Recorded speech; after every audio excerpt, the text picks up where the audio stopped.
A very good afternoon, and thanks for clicking on to the 88th edition of Vogan's Global Weather and Climate Report.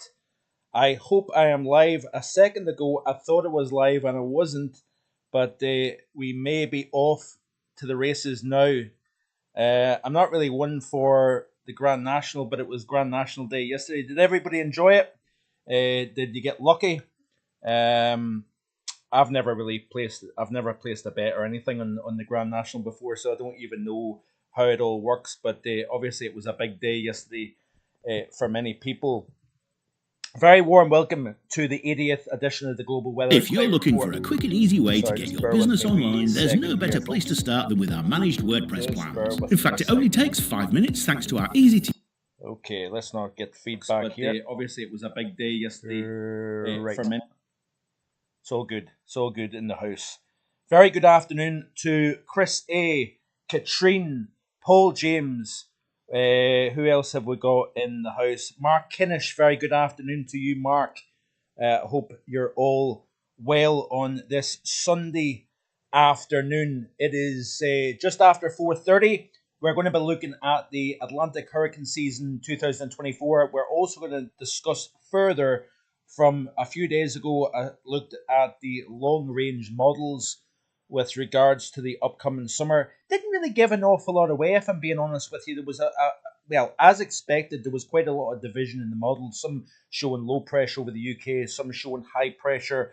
And really, it's a case of, you can close your eyes, put your hand in the pot, and take your pick as to what solution you're going to get. Still a little bit far out to speak about, definites. I will have my overall summer forecast probably towards the end of May. I don't actually have a specific date just yet in terms of the release of the summer forecast, but it will be towards the end of May. I'm also going to try and do a hurricane forecast possibly towards the end of the upcoming work week. So I'm going to try and give you some numbers. The record is 30 named storms. That was set back in 2020. The record before that was the big 2005 season. That was the year of Katrina, Wilma, and Rita, obviously. And all the ingredients appear to be coming together for what could be a major season. We're going to look at Phil Klotzbach's Twitter feed because he releases the Colorado State University Atlantic hurricane season forecast every year. A master in the field of tropical weather.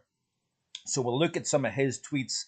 Like I said already, we'll look at the summer 2024. We're going to look at the extremes that are taking place around the world. Big thank you to Lindsay for taking the time to moderate this afternoon. So a big thank you to yourself for that. Let me just see if there's anybody else in the live stream that I haven't made mention already. We've got 8 concurrent viewers at the moment. Be sure to like, share, and hit that subscribe button if you haven't already done so. If you're a lover of all things weather, try to do things a little bit differently here in the channel. Unbiased, unhyped weather forecast and showing you the big picture as to why we get a certain type of weather pattern here in the UK, Ireland, Europe, and also the global aspects as well. So I will try and answer a few questions as well. Adam Blunston, thank you very much, Adam, for being here this afternoon. Hi, everyone, and hi, Marv Vogan. What are your forecasts for the summer? Well, certainly, Adam, at the moment here, I am swaying towards quite a back and forth type of summer. The ideas aren't in concrete just yet. They won't be for the next several weeks. The forecast will be released at the end of May. And I do think we're going to get a back and forth. I think we will be warmer than average for the June through August period overall. It's nailing down the details. How strong is that Azores high going to be? How influential is it going to be as well? We're looking at the drought situation across Europe. Areas that are drier than average versus areas that are wetter than average. Wetter than average sometimes has an influence on lowering pressure, encouraging the atmosphere to rain more when you're releasing a lot of water vapor out of the atmosphere. It does two things. It can actually lower pressure. It can also restrict the level of heat that you can sometimes see Steffi Adcock, thank you very much, Steffi, for being here this afternoon. We've got 18 concurrent viewers at the moment, dropped to 17 as I say that. And yeah, what's the weather like where you are? Let me know in the live chat. What's the weather conditions where you are? It's quite blustery. It's cool in the wind, especially when you lose that sunshine. In the sunshine, it actually feels very pleasant. So it's one of those kind of funny times of the year actually where it can be either too warm for a jacket or too cold for a t-shirt. I hate this time of the year for that reason. So yeah, let me just continue to skip through the chat here. Drop a comment. Don't be afraid to ask any questions. I would greatly appreciate some of your feedback. Trying to enhance the channel, especially at a time of the year where it is a little bit of a downturn in terms of numbers, views, subscriptions, etc., etc. People are more interested, I think, in the winter season, and I can understand that. But certainly here, I try to provide the building blocks, showing you how the atmosphere does what it does, and the reasons behind that as well. Madden Julian oscillation is going to be a factor as well. So, what goes into a summer forecast? We'll have to look at the type of weather that was seen during the winter season. We'll have to see the type of spring pattern that we have, how much rainfall we've had, will possibly have an influence. That warm Atlantic, it's running record breaking warm at the moment. I think that is going to be one of the big driving forces behind the warmer than average anomaly that I think we're going to have this upcoming summer season. Are we going to turn the tap off with the amount of rain that we've seen in recent months?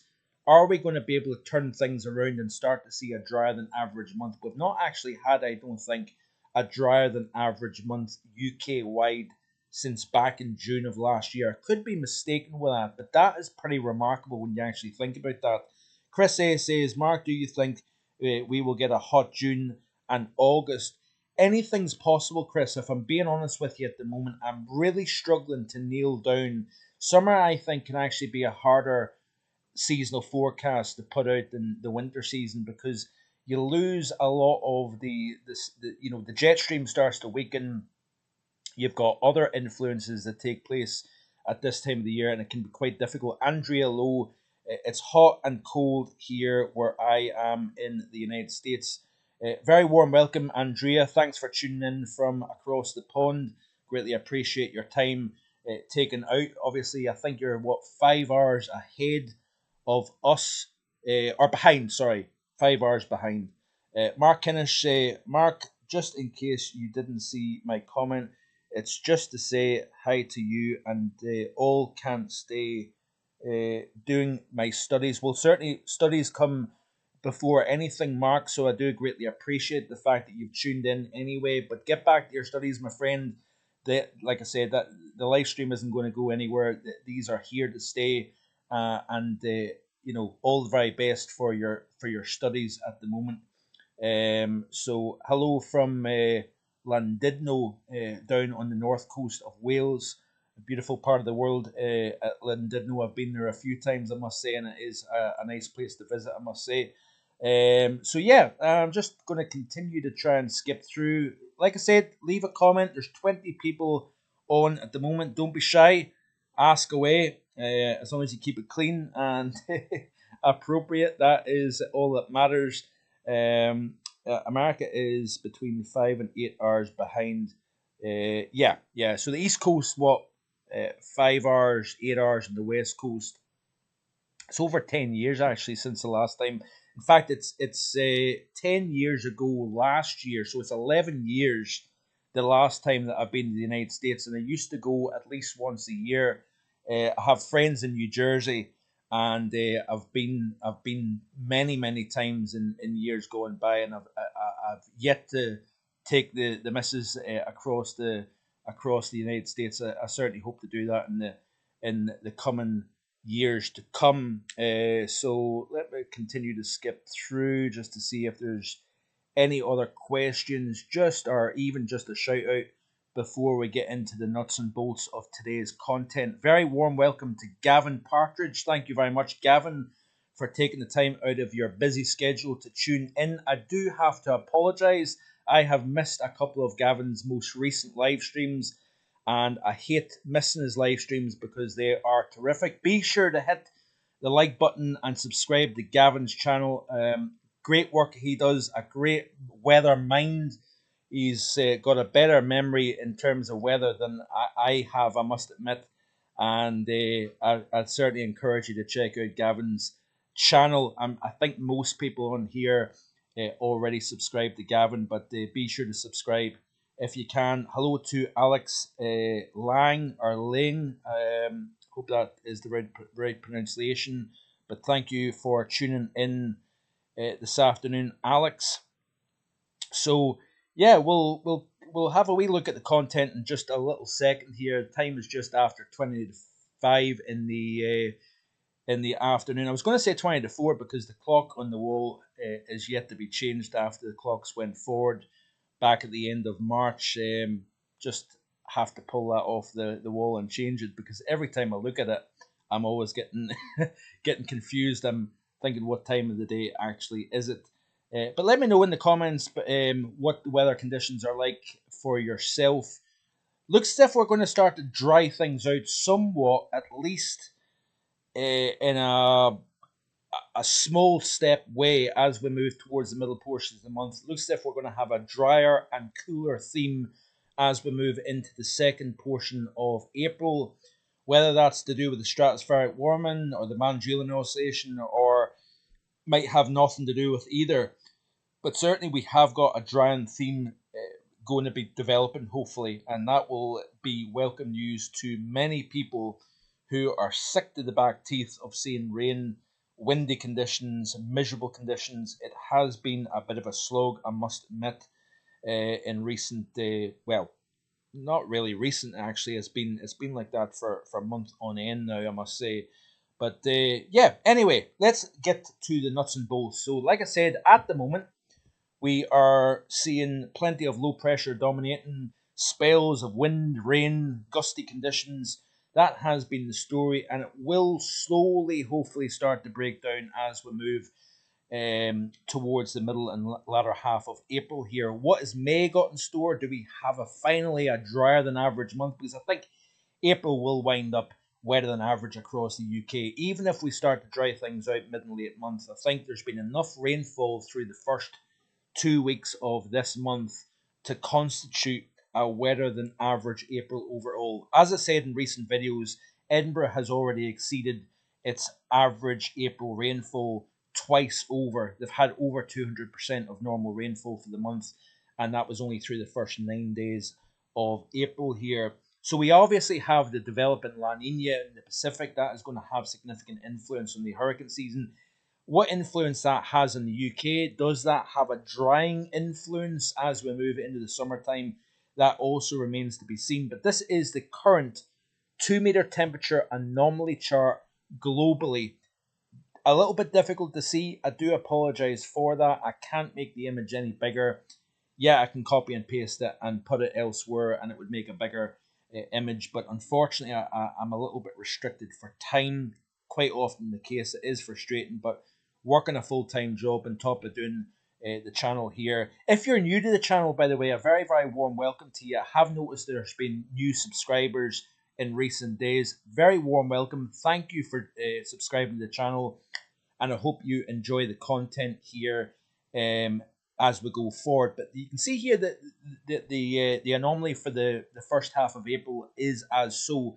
Very warm compared to average across North America at the moment. Here we've got Central and Northern South America is warmer than average. We've got Argentina, parts of southern Chile is slightly below average at the moment. That's central and southern portions of Brazil, very warm compared to average at the moment. Probably the El Nino has probably got a lot to do with that, with the strong warming. But we are starting to see the changeover. We've got a lot of building cold waters, subsurface waters just below the actual surface to the central and eastern portion of the Pacific. That is yet to be upwelled to the surface. We're increasing the trade winds.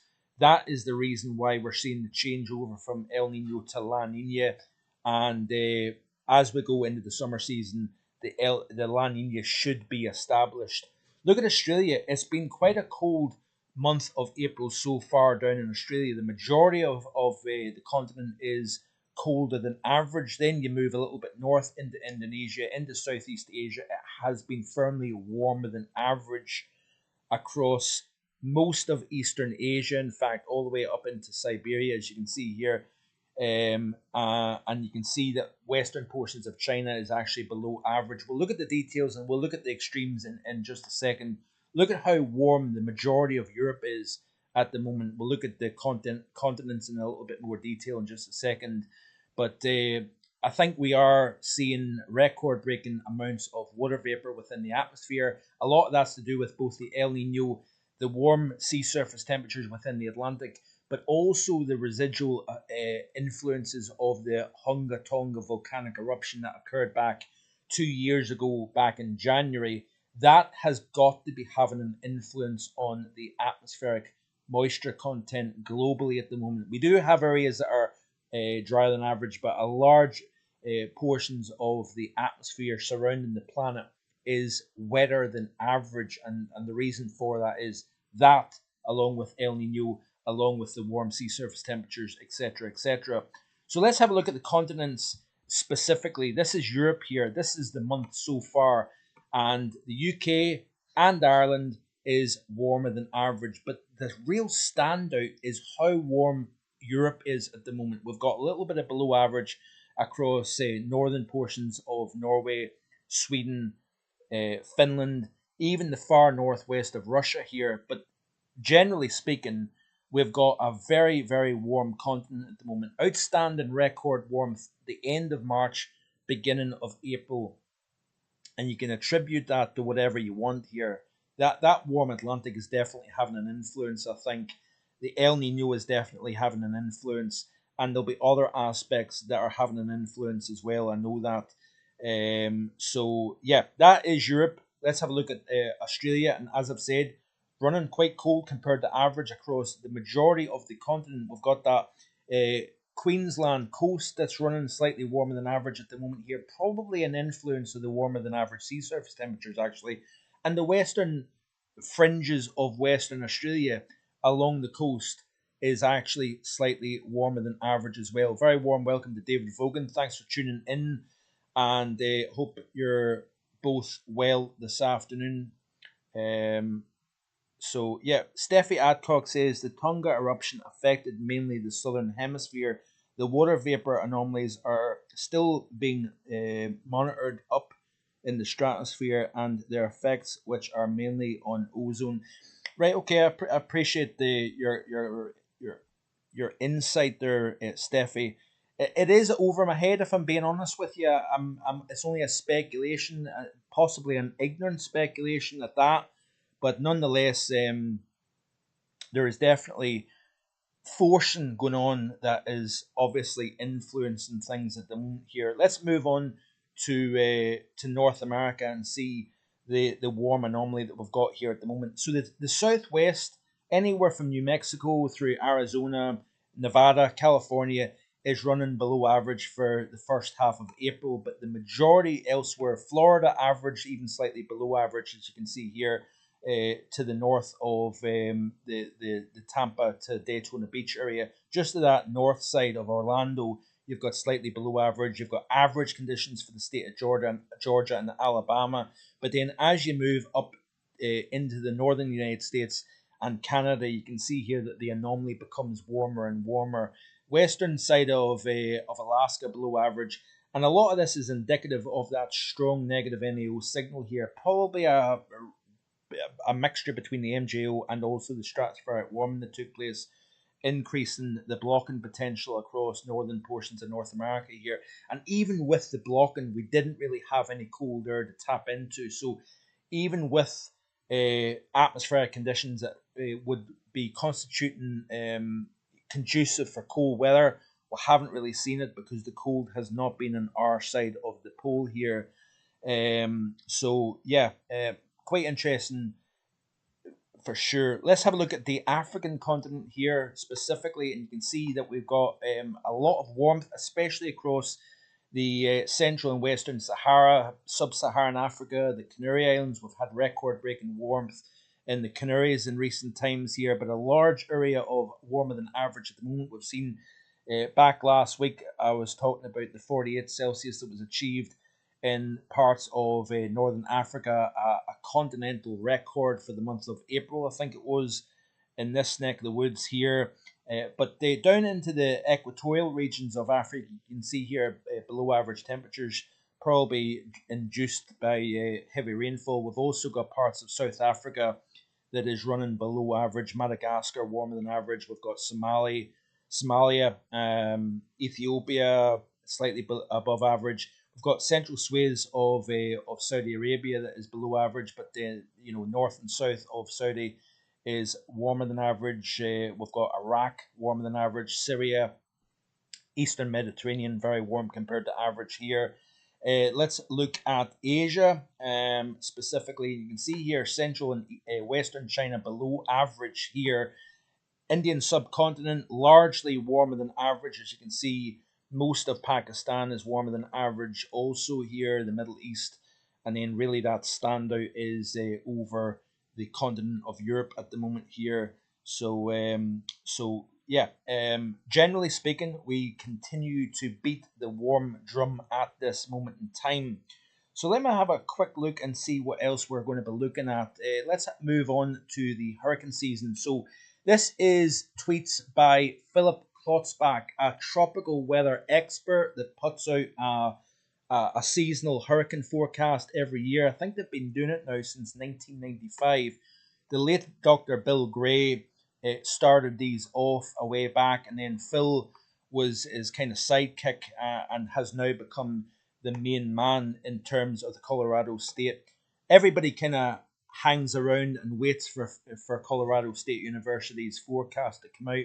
You've also got Weatherbell, you've got NOAA, you've got other institutes that put out a forecast. I've not done an Atlantic hurricane season forecast for quite a wee while, but I will be doing one in 2024 along with the summer forecast. And you might think that I'm kind of sitting in the fence and don't really know what I'm doing with regards to the summer forecast, but I do seriously think that we have got warmer than average, but is it going to be drier than average? I'm not necessarily convinced of that. So far, we've had a storm track that has been south displaced. We've been pulling a lot of weather systems in from a warm source, southwesterly source, over warmer than average Atlantic sea surface temperatures.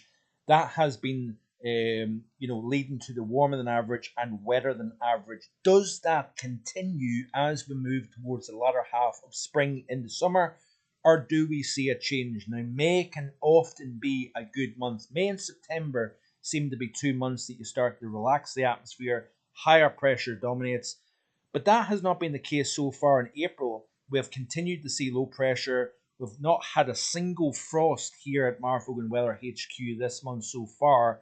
Back last month, we had a few nights below freezing, but a lot of the time there's been wind or cloud cover or rainfall in the air, and it has to change at some point. And the question is, when is it going to change? Well, certainly going by the models, we do have that drier theme on the way.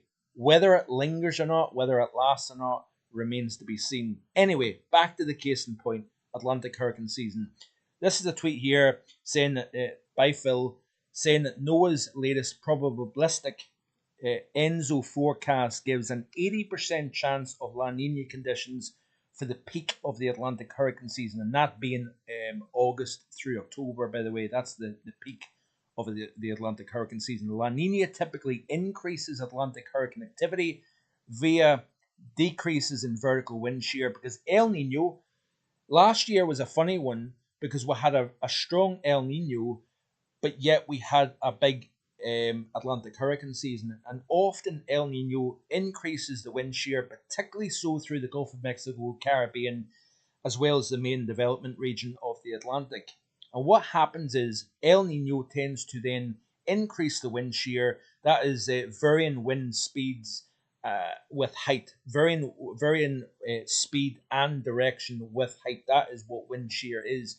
And tropical systems that develop like to then kind of stack like a stack of pancakes. The atmosphere wants to be nicely vertically stacked. Those hot towers that develop around, if it's a hurricane, you have the core where you've got actually the warm core. You've got the air rising up through the inner band, which is the eye wall. So you want that to be nice and vertically stacked from down at the surface all the way up to the very top. Those thunderstorms want to then release their energy up at the top and then out the way. With wind shear, you tend to find that the thunderstorms become lopsided, and that is not conducive for hurricanes. And what happens is they either struggle to develop or they develop but don't last very long.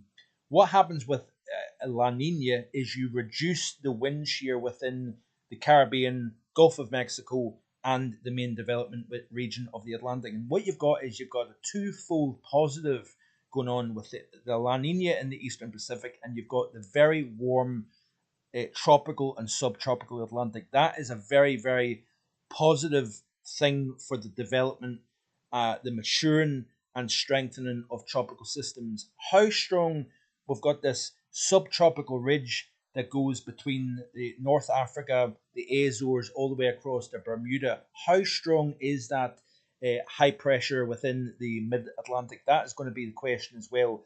And what happens is quite often in the early portions of a hurricane season, in other words, June, July, even the early portions of August, you have the Azores high quite often a little bit stronger.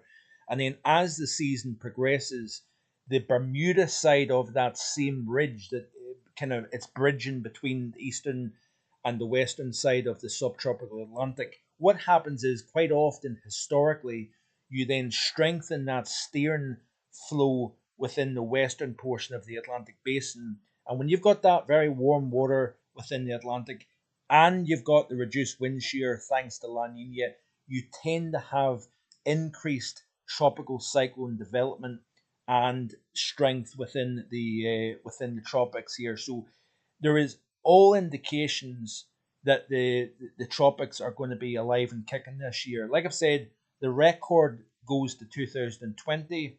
Before that, it was 2005 for 30 named storms in 2020, 28 named storms in 2005. And 2005 was the famous year Katrina, Wilma, Rita, along with other ones. I think we had Emily that year.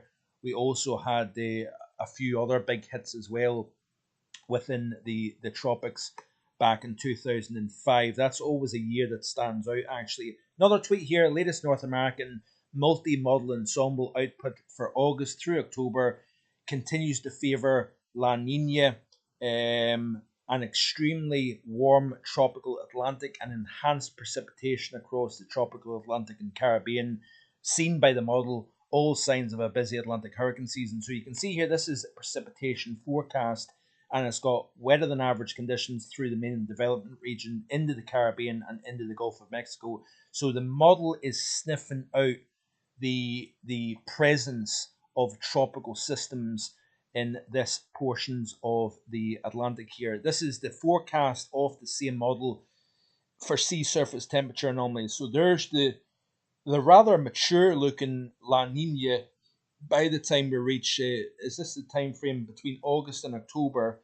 You've got a mature La Nina in the Pacific Ocean here. Notice here that all the warm water is now stacked within the maritime continent here. So you're probably likely to see a phase 4 and 5 MJO with this configuration here. You've got a very warm Atlantic.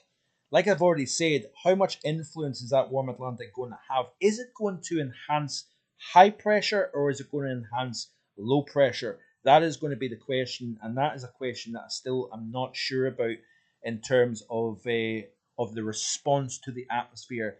I think I'm leaning towards in May, drier, more settled month. I think we are going to eventually break this, but then does that the pattern that we've seen so far, does that kick back in for June, July, and August? I think we're going to have a back and forth. Wouldn't be surprised if we see some record-breaking warm temperatures, UK and Ireland during the summertime, but also equally we could have a lot of low-pressure dominance, rainy conditions, but again, because of those warm sea surface temperatures, likely warmer. But also another interesting one is the drought over eastern Iberia as well. Are we going to see a response to that? Warm Western Mediterranean basin, drier than average Spain and Portugal. Obviously, naturally, you start to dry things out in that part of the world as we move into the late spring, early summer anyway. The subtropical ridge becomes dominant. You get very, very little in the way of rain down in this part of the world. As I've said before, by the way, when you've got a strong ridge, Azores up into Spain, Portugal, you've got temperatures into the 30s quite widely, even possibly 40 degrees. You quite often have low pressure dominating at least the northern and western UK, if not all of the UK, when you've got the ridge focused to the south. Remember last May and June, what happened was we had a lot of anomalous high pressure across the north of the UK and even to the north of the UK. That led to a very dry and increasingly warm May and particularly June. And then we had further south a lot of low pressure, a lot of unsettled conditions down across Iberia, even across northwestern Africa. We had unusual areas of low pressure during the early portions of summer in a part of the world that you don't typically see it. So, like I said before, how strong is that Azores high going to be? Is it going to extend its influence all the way up into the UK and Ireland, or is it going to then focus more to the south? These are all questions that have yet to be answered, but we're asking the question nonetheless. So I know I'm kind of going back and forth between Atlantic hurricane season and summer. I do apologize for that a little bit. It's probably not the best bouncing back and forward, but you get the overall idea. This is another tweet here by Philip Klotzbach saying that the ECMWF is these are all backing the big season forecast here. ECMWF is calling for an extremely active Atlantic hurricane season. So this model showed you the NMME model a second ago. This is the ECM showing that a season with 21 named storms, 11 hurricanes, and 170% of normal accumulated cyclone energy. That's the ACE index that is often referred. The energy released by these tropical systems is measured by ACE, so accumulated cyclone energy through October. So the ECMWF is indicating 170% of normal activity within the Atlantic basin for the upcoming Atlantic hurricane season. And like I say, I will give my own numbers in the coming days with regards to my forecast for the Atlantic hurricane season, but it is going to be a big one for sure. The CSU, Colorado State University, 5 analogues for the 2024 Atlantic hurricane season. Now, I'm not a big one in analogues, if I'm being honest with you. I know Gavin does a lot of work with analogues, and his team, Shrine Bruin and Richard Trott, they do a lot of work and terrific work at that with regards to seasonal forecast. And I don't often really use analog years, if I'm being truthful with you. I kind of tend to just kind of go on a hunch based on certain parameters, whether it be sea surface temperatures, rainfall distribution, etc., etc. But this tweet here goes on to say that this 2024 is similar to these years. 1878, don't think anybody can remember that one. 1926 equally. 1998, 2010, and 2020. These are the analogues that are selected based on the likely La Nina developing and the above normal sea surface temperatures within the tropical Atlantic for the August through October period here. So these are these years combined, and this is what the sea surface temperatures look like within the global atmosphere.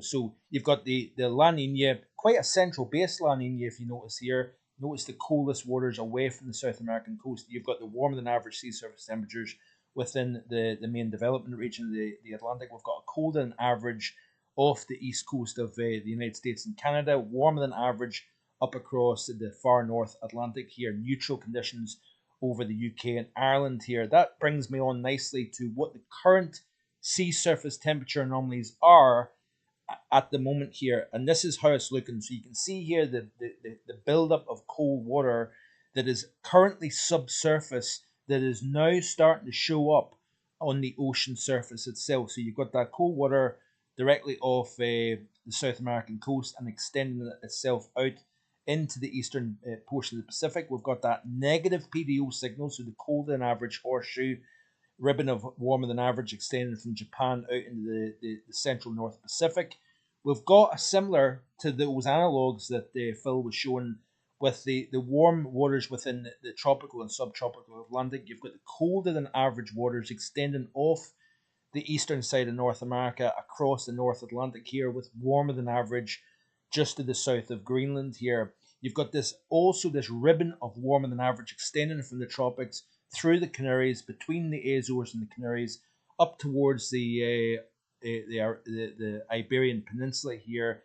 And we've got the negative here just to the west of the UK and Ireland. What influence does that have on the atmosphere as we move towards the early portions of the summer season? That's going to be the question going forward, as I said already. So let's have a look and see what else we can see. So this is the difference in temperature in the main development region. Very little in the way of change in the tropical Atlantic. So you can see here it's generally running slightly above, slightly below 1 Celsius above the average here. So it's a firmly warmer than average main development region of the Atlantic Ocean at the moment here. The all-important Nino region 1.2, and I said this last week, look at the drop from 1 above normal to a half a degree below normal in a very short space of time. And what that is those are strengthening trade winds that are present within the eastern portions of the equatorial Pacific. That is forcing some of that cold water deep below to start moving towards the surface here. And we're going to see this increase as we move into the month of May, June, July, August. We're going to see this continuing to mature. The question is, how quickly does this have influence on the atmosphere? And that builds into the forecast for the months ahead as well. That has to be taken into consideration. So Nino region 1.2, we've seen a sharp drop in terms of the temperature anomaly. The North Atlantic Ocean, you're seeing a steady fall, very slight, but nonetheless, we're seeing a fall from 0.6 Celsius above average down towards what, less than 0.2 of a degree above the neutral line here. So we're seeing a slight decrease in the North Atlantic. Remember this time last year, we had really warm waters in the North Atlantic here. We've not quite got the same this time around, which is quite interesting here. So we're seeing the differences between this time last year and beyond, which makes me think a wee bit we're not going to necessarily see the record warm, very dry June that was seen back last year. There is differences in sea surface temperature anomalies. We've got obviously the transition from a developing La Nina last year to El Nino. We've got the opposite taking place. We're going from El Nino to La Nina. This is the 7-day change in the global sea surface temperature anomalies. And you can see quite a large area of cooling eastern portions of the Indian Ocean versus the west. We've got areas of the northwest up towards the Arabian Sea that's slightly below average or warmer than average, depends on what area you look at. North Pacific, slightly warmer in the last 7 days, but there's that ribbon of cool now starting to show up here. And we are, like I say, we're already going to continue to see the maturing of this La Nina. We've got some subtle cooling taking place within the subtropical Atlantic. We've also got it within the Gulf of Mexico, even parts of the Caribbean as well. We'll need to monitor these sea surface temperature anomalies as we go through the next couple of months. We've got subtle warming taking place within the North Atlantic, as you can see here. So let's move on and let's look and see what's taking place in terms of extremes around the world at this moment in time here. Quite often referred to World Climate Service. Some of these tweets are very, very interesting indeed here. And let's have a look and see here. This is a tweet here talking about the SSW during March. Following the early March SSW, the stratospheric polar vortex recovered strongly and forecasts expect above normal 60 degrees north zonal flow into May and beyond, which is quite interesting actually, because that would suggest that we don't have that final warming just taking place just yet. And this late final stratospheric warming, what influence may that have later down the road. That also remains to be seen here. So yeah, interesting stuff. Let me just see if there's anything else of interest here, because I'm conscious of the fact that it's now 5 in the evening and people want to get their Sunday dinner ready, or even want to have it. So we can see here another tweet here by World Climate Service. With El Nino waning, the Atlantic warmth is once again indisputably the most significant oceanic warm anomaly on the planet.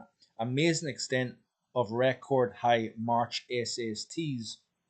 But nonetheless, we've seen a little bit of cooling taking place within the North Atlantic. Also, Northwest Indian Ocean warmth is also highly anomalous, indicative of a positive Indian Ocean dipole here, which is going to be also interesting, especially as we move later in the summer towards the winter season, and how that influences the winter forecast, should I say.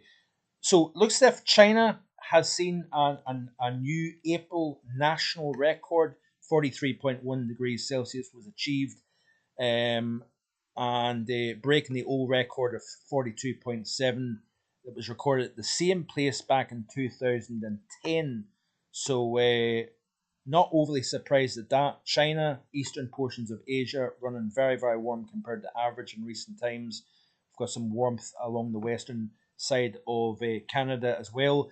Very warm conditions, as we know, across many parts of Europe. In fact, we had a 32.4 was achieved at the Sabres, I think, and dozens of monthly records broken on the long-term stations across parts of France. So we know that we've had incredible warmth across parts of France and Central Europe in recent days and weeks. Switzerland, even high elevations, recording record warm temperatures. Andorra, among recent places that have seen national records, highs of 29 Celsius at 950 meters above sea level. Pretty incredible stuff, actually. This is the latest drought conditions across Canada. Wouldn't be surprised if it's going to be quite a hot summer here. A large area of Canada is running anomalously drier compared to average. That is likely to then feed back to stronger high pressure going forward. So I think it's a pretty safe bet that we're going to see some very hot conditions this upcoming summer season. Do we challenge the national record or not? That's going to be a hard one to achieve, but it would not surprise me nonetheless. Temperatures as high as 34.5 in parts of Spain, in Galicia in recent times. The Canary Islands, like I said, very, very hot conditions here. Winds coming off the Sahara Desert. Highs of 38.3 was achieved at Tenerife South Airport. That's a new April record for this station in the Canaries, records going back to 1980. So Morocco also among very hot conditions, pushing the 40-degree mark in parts of Morocco in recent times here. Central America has been record hot for a long period of time now. Belize recording an all-time 42.3 Celsius in the last few days, according to Thierry Goose as well. Mexico achieving a 45 degrees Celsius, which is an all-time record high for the state. So not a national record, but a state record was achieved here. Parts of Latvia, incredible stuff as well. 27.1 Celsius, only 0.8 off the record here. Continue to see numbers 36, 37 concurrent viewers at the moment here. Very, very big thank you to everybody for tuning in this afternoon here. A lot of back and forward. I do apologize for that. Hello to John Baxter. Lisa has joined us as well. Thank you very much, Lisa. Hope you're having a good afternoon so far. So let me just see if there's anybody else, because I'm going to round things up here. I try to stick to around the 45-minute mark because I appreciate people are busy and got things to do, spending time with their friends and family and whatnot. Hello to Joyce Fogan as well. Very big thank you to you. Hope you're doing okay.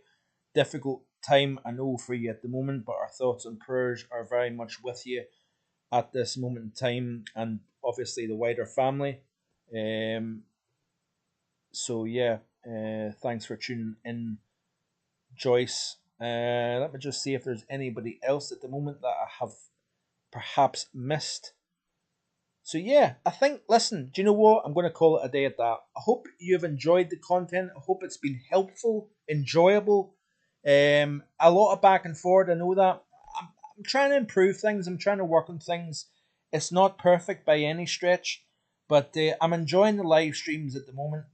And, we're going to have another live stream next Sunday. And then I'm going to be taking a week off.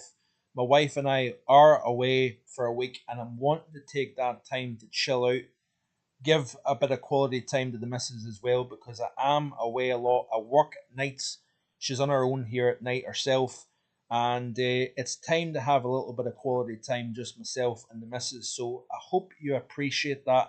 I am going to try and do some pre-recorded videos before I go, so that you folks, especially new but even long-standing subscribers, I'm going to try and still have some content for you here in the channel, but I want to be taking that time off as well, and spend some time with Lindsay in that week that we're away.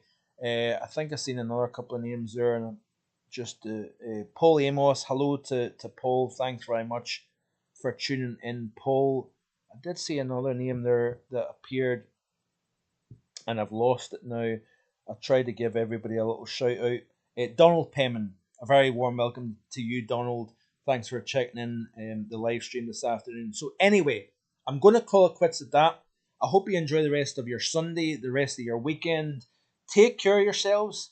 If you haven't already done so, hit that subscribe button. Lots of exciting content coming up here in the week ahead. I'm going to have Atlantic Hurricane Season Forecast issued by myself, and also continuing to build the ideas for the summer of 2024. And we're going to look at other aspects as well. So enjoy the rest of your day, and I'll see you again tomorrow with a European outlook. Bye for now.